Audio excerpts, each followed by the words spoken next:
Fascinated by an encounter they had with an elderly man who came as part of that delegation. He was a soldier in the American Army, and he had fought in the Second World War. And they spoke to him, and they couldn't understand the experience of speaking to that soldier and his values and his morality compared to the soldiers that killed their uncle, my brother, in 1990. And that man was Bud Thompson. And he's gone, and God bless him and God rest his soul. But we meet people that put on a uniform and give service completely differently to what we experience back home. And I've come to America as part of my Relatives for Justice to be mandated to ask you for support. In 1998 we had a peace process, and it was a wonderful thing. Believe me, absolutely wonderful. There were hopes, there were dreams. There was a space created for the first time for people to stand up. I've been standing up, but not everybody could stand up. People that stood up and called for justice or spoke about it were intimidated. Soldiers visited their houses and raided them and ransacked them. Policemen threatened them. My details were given to loyalist paramilitaries. I went to the United Nations in the early 1990s to raise these cases.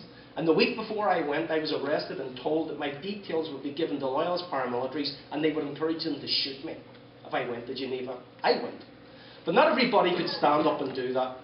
And so when the space was created in 1994 and then in 1998 with the Peace Accord and the American involvement in it that neutralised the British stranglehold on anything, because Senator George Mitchell effectively chaired those talks and said to the British, you're not capable of doing that. And that's because of people like you in this room created that context. But the dreams that realised in that haven't been realised today. So, a year ago, this week, Martin McGuinness, the joint First Minister of the Executive in the North, collapsed the Executive. Why did he collapse it? He collapsed it for a number of reasons. He collapsed it because of the unionist arrogance and the British intransigence and the failure to implement agreements, compromise agreements that were previously made, particularly around Irish language, around equal marriage, around a Bill of Rights, but particularly around dealing with the legacy of the past.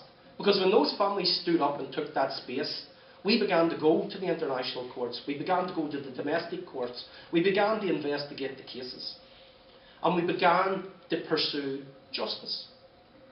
And as we close in on that issue, the British government and the unionists don't want justice, and they don't want the truth about the last 40 years.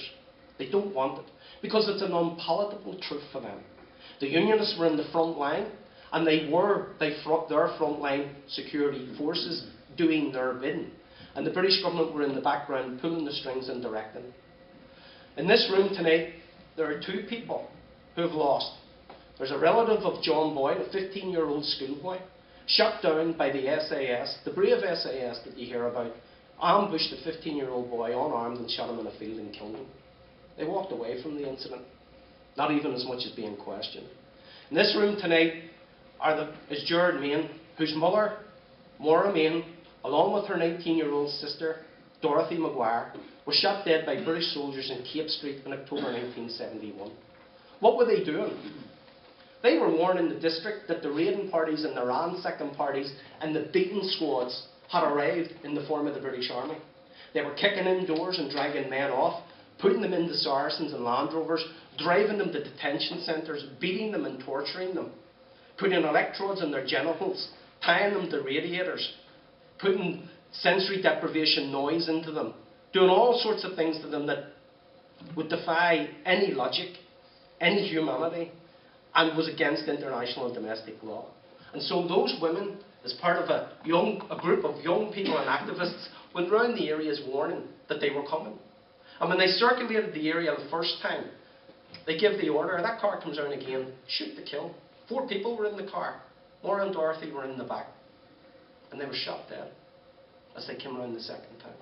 Unarmed women, simply warning people. And that's what happened to them. We've supported the Main family, and we've tried to get justice for them. We've documented the case. The car in which they were shot in was brought to a British Army base. There's no proper forensics done and no ballistics. The story was, we were fired upon, and we fired back to defend ourselves. That's the common story, but it's a lie in so many, many cases. The car was destroyed. Not only was it destroyed, it was towed out of that barracks